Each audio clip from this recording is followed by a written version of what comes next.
আরজি করে খবর দিকে একটু নজর রাখবো, কারণ দেখো আজকে দিনভর কিন্তু একটা খবরে কিন্তু আজকে নজর। আমি খবর কেন বলবো, কারণ একটা ঘটনা, একদিকে আরজিকর কাণ্ড, সেখানে যেরকম জুনিয়র চিকিৎসকরা তারা বলছেন যে তারা কর্মবিরতি চালিয়ে যাবেন, কিন্তু আরো একটা বিষয় মূলত সিবিআইয়ের কাছে খুব ইম্পর্টেন্ট, কারণ আজকে পলিগ্রাফ টেস্ট হতে পারে সন্দীপ ঘোষের, কারণ এর আগে তারা আবেদন করেছিলেন শিয়ালদহ আদালতে, সেই আবেদন মঞ্জুর হয়েছে বলে সিবিআই জানা যাচ্ছে। সিবিআই সূত্রে অন্তত এমনটাই খবর আমরা পাচ্ছি। পলিগ্রাফ টেস্ট হতে পারে সন্দীপ ঘোষ সহ আরো 5 জনের, কারণ এই সন্দীপ ঘোষ মূলত টানা 7 দিন ধরে তাকে ম্যারাথন জিজ্ঞাসাবাদ করা হচ্ছে।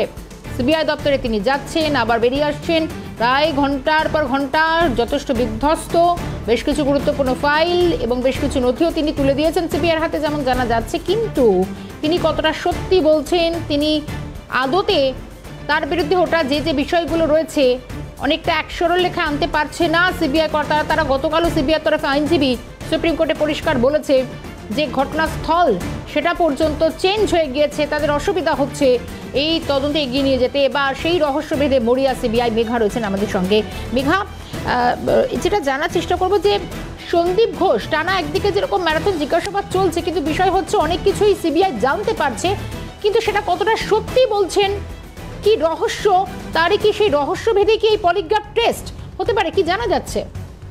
একেবারেই দেখো, গতকাল 7 দিনে 7ম দফায় জিজ্ঞাসাবাদ প্রক্রিয়া শুরু করেছিলেন কেন্দ্রীয় তদন্তকারী সংস্থার আধিকারিকরা, এবং আমরা দেখলাম সন্দীপ ঘোষ সহ বেশ কয়েকজন পড়ুয়া চিকিৎসক যারা সেদিনকে কাদম্বিনীর সঙ্গে ডিনার করেছিলেন, তাদের সহ আরো একজনকে তারা নিয়ে ইতিমধ্যেই শিয়ালদার বিশেষ আদালতে তারা গিয়েছিলেন। পলিগ্রাফ টেস্টের আবেদন সহ তারা প্রথমে গোপন জবানবন্দির আবেদন জানিয়েছিলেন। সেক্ষেত্রে দাঁড়িয়ে আদালতের তরফ থেকে পলিগ্রাফের যে আবেদন, সেই আবেদন মঞ্জুর করা হয়েছে। আজকে পলিগ্রাফ টেস্ট হতে পারে প্রত্যেকের, এমনটাই কিন্তু জানা যাচ্ছে। দেখো, সিবিআই সূত্র মারফত যেমনটা জানা যাচ্ছে, দীর্ঘ 7 দিন লাগাতার জিজ্ঞাসাবাদ, একদিকে সন্দীপ ঘোষ, অন্যদিকে সঞ্জয় রায় সহ যারা পড়ুয়ারা রয়েছেন, চিকিৎসক পড়ুয়ারা রয়েছেন, এবং নার্সিং স্টাফ, নিরাপত্তারক্ষী, ডেপুটি সুপার, প্রাক্তন প্রিন্সিপাল যারা রয়েছে, প্রত্যেকে জিজ্ঞাসাবাদ করা হচ্ছে। কিন্তু সেক্ষেত্রে দেখতে গেলে কারোর বয়ানের সঙ্গে অন্যের বয়ান এক হচ্ছে না, বয়ানের পরিবর্তন দেখা যাচ্ছে।